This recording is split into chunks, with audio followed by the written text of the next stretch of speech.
A cor da cultura. Uma parceria. Petrobras. Cepir. Sidan. TV Globo. Canal Futura.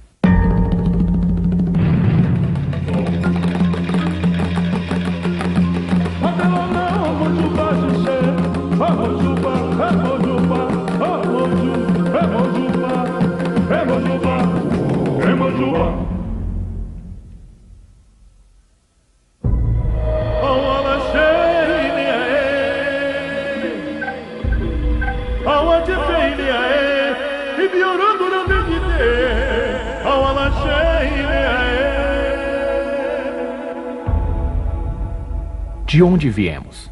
Quem somos? Segundo uma lenda queto, um grande reino da África, no início de tudo havia Orum, o espaço infinito. E lá vivia o Deus Supremo, Olorum. Certo dia, Olorum criou uma imensa massa d'água. E então nascia Oxalá, o primeiro orixá, o único capaz de dar vida às coisas sem vida. Olorum mandou Oxalá partir e criar o Aie, o mundo. Mas como Oxalá não fez as oferendas necessárias para a viagem, teve problemas no caminho. Quem acabou criando o mundo foi Odudua, sua porção feminina. Para consolar Oxalá, o Deus Supremo lhe deu outra missão, a de criar os seres que habitariam o Aie.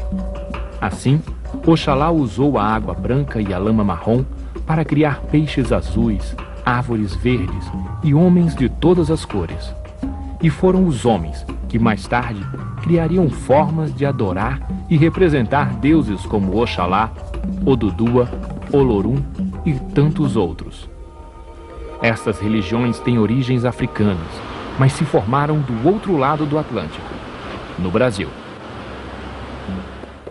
Milhões de africanos foram forçados a cruzar o oceano e partir para uma nova vida no chamado Novo Mundo. Vinham nos chamados navios negreiros, que foram descritos assim pela poesia de Castro Alves. Hoje, o porão negro, fundo, infecto, apertado, imundo, tendo a peste por jaguar, e o sono sempre cortado pelo arranco de um finado e o baque de um corpo ao mar. O tráfico de escravos distribuiu africanos dos mais diferentes grupos étnicos para diferentes países das Américas, inclusive o Brasil. Línguas, culturas, crenças espalhadas pela terra, num fenômeno que passou a ser conhecido como a diáspora africana.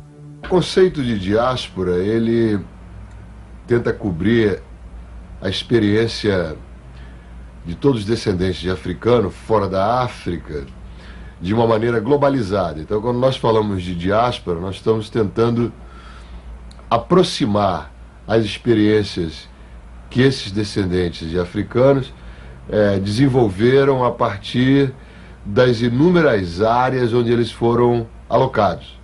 Existem várias semelhanças religiosas, culinárias, estéticas e até mesmo corporais, na maneira de andar, na maneira de se vestir, que foram preservadas e desenvolvidas por todos esses descendentes de africanos espalhados por vários territórios do planeta.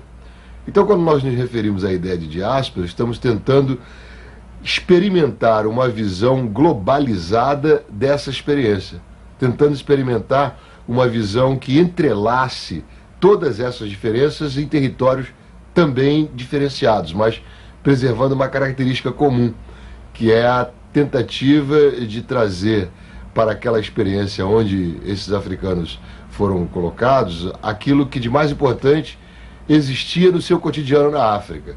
Por exemplo, o mundo simbólico, a experiência religiosa, a experiência estética, o batuque, a dança, as celebrações divinas, todas vão reaparecer com características às vezes um pouco distintas, mas com estruturas muito semelhantes em Cuba, no Brasil, no sul dos Estados Unidos, no Caribe.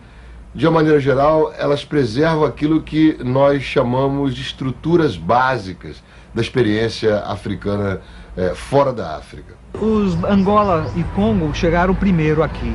A partir de 1580, já tem grande quantidade de escravos de Angola aqui na Bahia.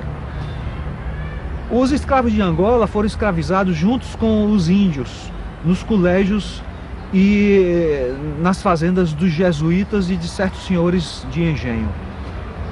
Eles receberam dos indígenas o segredo das plantas da terra e criaram os primeiros candomblés, chamados de calundus, portanto.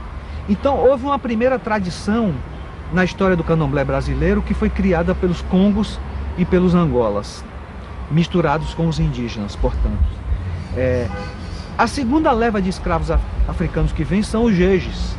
Eles são muito importantes numericamente no século XVIII. Eles já encontram uma tradição organizada, que é a tradição de Congo e Angola.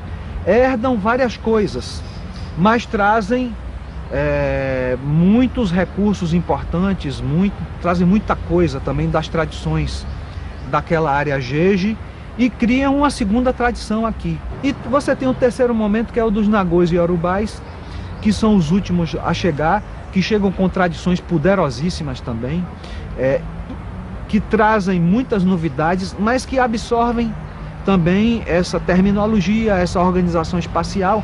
Tanto é que dentro do candomblé de Queto existem vários termos que são de Angola e do jeje também, que foram absorvidos. Então, ou seja, o candomblé de Queto, Nagô, ele trouxe tradições que influenciaram todos os demais, porque eles tinham tradições importantíssimas, mas por sua vez, eles também absorveram tradições muito antigas que já estavam instaladas aqui e que iam se preservando através do tempo.